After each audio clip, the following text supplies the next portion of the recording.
Reasoning time. Give thanks and forward to the Rasfoods channel. A reasoning time right now, but to do vegan food, raw food, ital food. What a go on all. Build up your structure. Heal. Yeah man, so that one here we are walk through nature and why you come walk with the eye while we reason this vicarious atonement doctrine thing, all of them savior doctrine, Jesus doctrine, Allah doctrine, all the day them come out of these vicarious doctrines, and especially the one them we have to deal with in this USA, yeah. So we'll reason that and see if we can come to the top. See?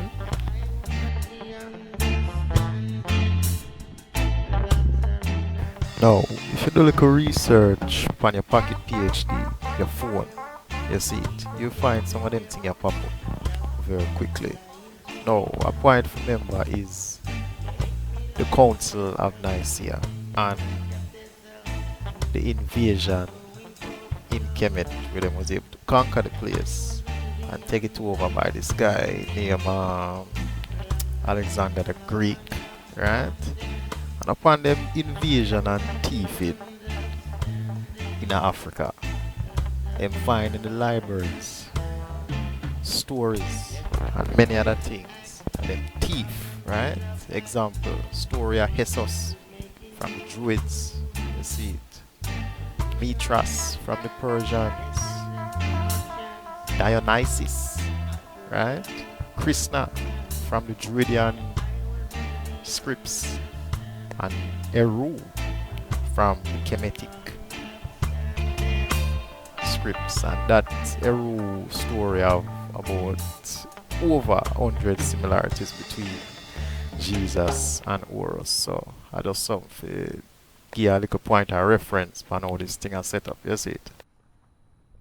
And if you pay attention to what African ancestors was dealing with at the time, about redemption of man especially, it was not a blood Jesus sacrifice of drinking blood and you're bathing in Jesus blood.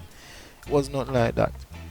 It was trying to transmute your knowledge, so may I say, into the sperm and having that thing take that travel into the woman to the fallopian tubes and then eventually the egg and then bam, a rebirth. You see what I said? That's what ancestors them did our work with, so that is a easy obvious one that you can go check out, you see it. Alright, so with the little background info there, make we forward to this vicarious atonement doctrine then. Alright, so what we are saying when we are say vicarious. Vicarious is like it a come in place as somebody else. You see it. Something where perform by something else as a substitute for you. A vicarious, you see it. Now, what atonement? What that? What do you mean to atone? That to do something right, yes? You make up something you did do wrong or something like so. Yeah, in a general sense of the word. Vicarious atonement doctrine them is really somebody else or somebody, Jesus, I gotta do something for you. For you atone. For you to make good, right? For you make the thing right.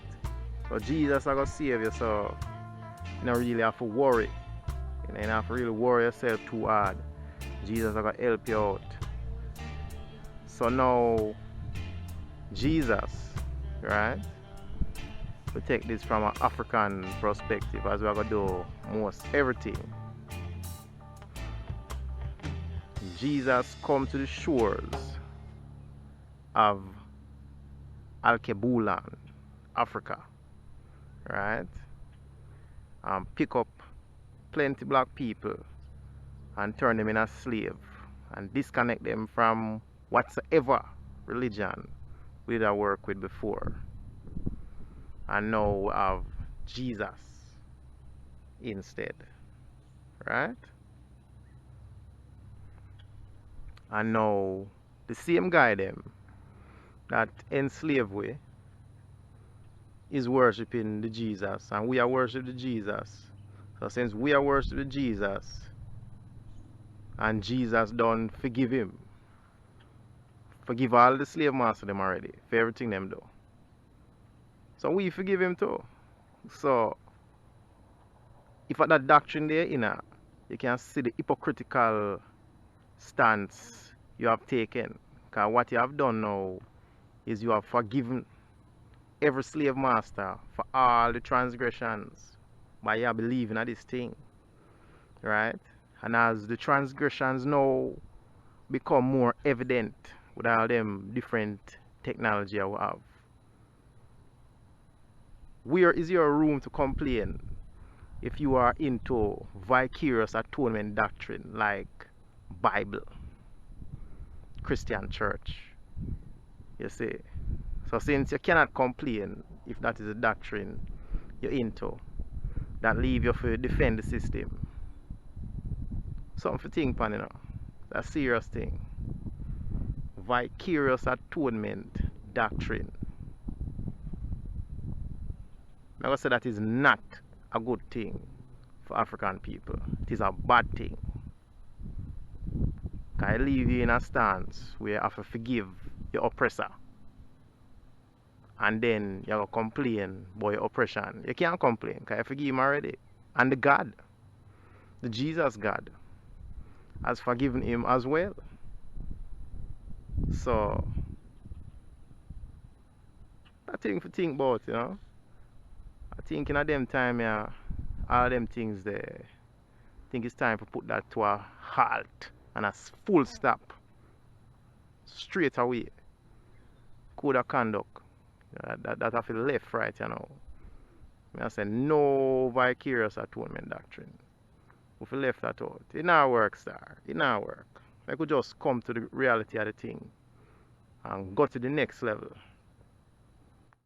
Yeah. So, in short, if you get caught in a vicarious atonement doctrine, basically you have to forgive your oppressor for the oppression without payment. You see it? While the oppression is ongoing.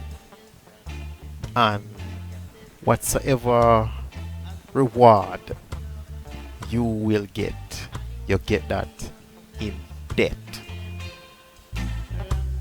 When you're dead, you see it. Foolishness that. Foolishness that, man. A time for wake up, star. A time for wake up. But yeah, give thanks. So listen to the reasoning. You don't know. Give thanks for nature. Build up your structure. Guidance. Another Rasfoods episode. Yes.